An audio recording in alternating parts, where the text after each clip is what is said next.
Karthigai Deepam serial March 22 இன்றைக்கான எபிசோடில் என்ன நடக்கலாம் அப்படிங்கிறத ரிவ்யூவாக பார்க்கலாங்க.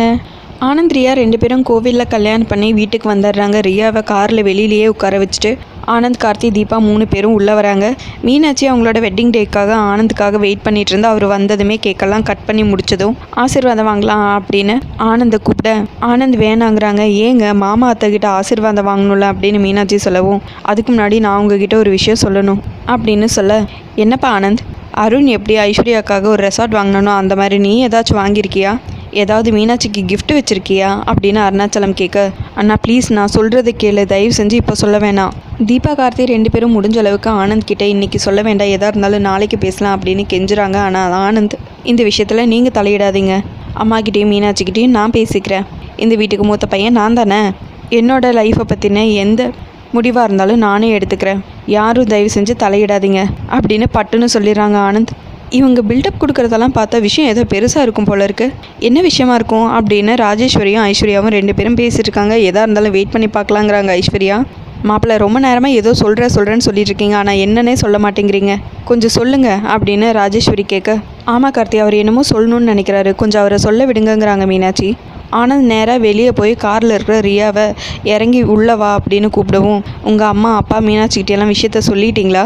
கார்த்திக், தீபா 2 பேரும் சொல்லிட்டாங்களா அப்படின்னு ரியா கேட்க, இல்லை அவங்க இன்னும் சொல்லலை, அவங்க சொல்ல வேணான்னு தான் சொல்கிறாங்க, ஆனால் நான் தான் சொல்லிடலான் இருக்கேன், நீ உள்ளே வந்தேன்னா சொல்லிடலாம் அப்படின்னு ஆனந்த் ரியாவை கூட்டிகிட்டு நேராக உள்ளே போகிறாங்க. கையை பிடிச்சி வலது கால் எடுத்து வச்சு வீட்டுக்குள்ளே கூட்டிகிட்டு போகிறாங்க. இவங்க 2 பேர்த்தையும் பார்த்ததும் எல்லாரும் பயங்கரமாக ஷாக் ஆகுறாங்க. ஆனாலும் சரியாக என்னன்னு புரியாமல், என்னடா ஆனந்த், யார் இந்த பொண்ணு அப்படிங்கிறாங்க அபிராமி.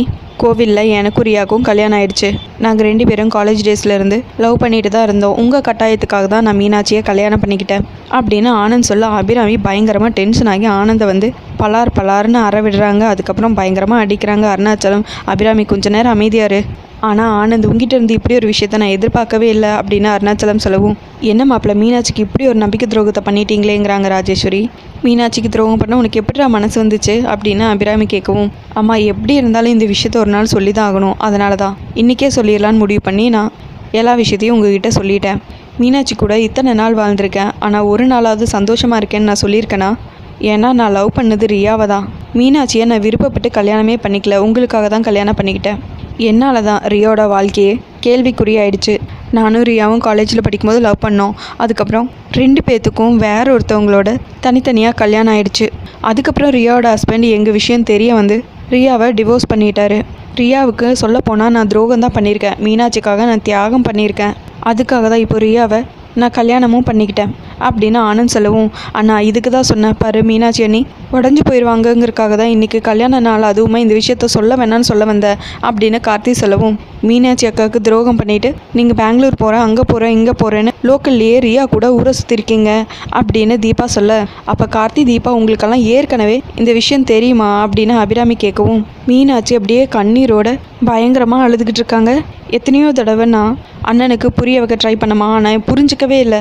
சரி, எப்படியாவது ரியாவை மீட் பண்ணி இந்த விஷயத்தையெல்லாம் பேசி எப்படியாவது இந்த ப்ராப்ளத்தை சரி பண்ணணுன்னு தான் பார்த்தேன், ஆனால் கடைசி வரைக்கும் அவங்கள மீட் பண்ணவே முடியல அப்படின்னு கார்த்தி சொல்ல, ஆமாத்த, எங்களுக்கு ஏற்கனவே தெரியும் இந்த விஷயம். ஒரு நாள் நான் விளக்கு போட போகலைன்னு என்கிட்ட கோச்சிக்கிட்டீங்கள, அன்னைக்கு என்ன நடந்துச்சுன்னா அப்படின்னு சொல்லிட்டு ஃப்ளாஷ்பேக்லாம் ஆனந்த் ரியாவும் சேர்ந்து ஒரு ரெஸ்டாரண்ட்டில் உட்காந்து பேசிகிட்டு இருந்தது. அதுக்கப்புறம் ஒரே காரில் கிளம்பி போனது, தீபா, கார்த்தி 2 பேரும் இவங்கள ஃபாலோ பண்ணி போனதுன்னு எல்லா விஷயத்தையும் சொல்கிறாங்க.